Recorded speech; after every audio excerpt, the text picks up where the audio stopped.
വെള്ളിയാഴ്ചയും ആ മൂങ്ങ എന്തിനാണ് വന്നത്? അവൾ എന്തിനാണ് അതിനെ ആട്ടി ഓടിച്ചത്? നമുക്ക് നോക്കാം. ഒരു ചെറിയ ഗ്രാമത്തിൽ പൊന്നി എന്ന വിധവ തനിച്ച് താമസിച്ചിരുന്നു. എല്ലാ വെള്ളിയാഴ്ച രാത്രിയും അവളുടെ ജനൽക്കൽ ഒരു വെളുത്ത മൂങ്ങ വന്നിരിക്കുമായിരുന്നു.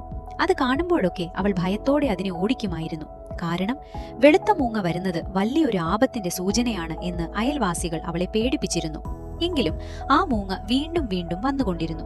ഒരു രാത്രി കണ്ണീരോടിരോടെ അവൾ ആ മൂങ്ങയുടെ കണ്ണുകളിലേക്ക് നേരിട്ട് നോക്കി. അവളുടെ മനസ്സലിഞ്ഞു.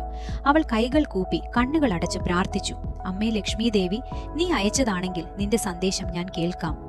അവൾ ഒരു ചെറിയ വിളക്ക് തെളിച്ചു വച്ചു. അന്ന് രാത്രി ഉറക്കത്തിൽ മഹാലക്ഷ്മി അവളുടെ സ്വപ്നത്തിൽ വന്ന് പുഞ്ചിരിച്ചു.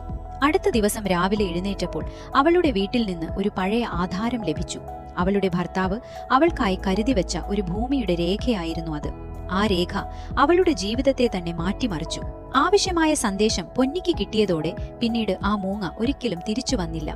ഇതുപോലെ തന്നെയാണ് ലക്ഷ്മിയമ്മ നമുക്കും പല അടയാളങ്ങളും അയക്കുന്നത്. നമ്മൾ അത് ശ്രദ്ധിക്കുന്നുണ്ടോ എന്നതാണ് പ്രധാനം. ഈ വെള്ളിയാഴ്ച നിങ്ങളും വിശ്വാസത്തോടെ കണ്ണുകൾ അടച്ച് മനസ്സ് തുറന്ന് പ്രാർത്ഥിക്കൂ. ഓം ശ്രീ മഹാലക്ഷ്മിയെ നമഃ.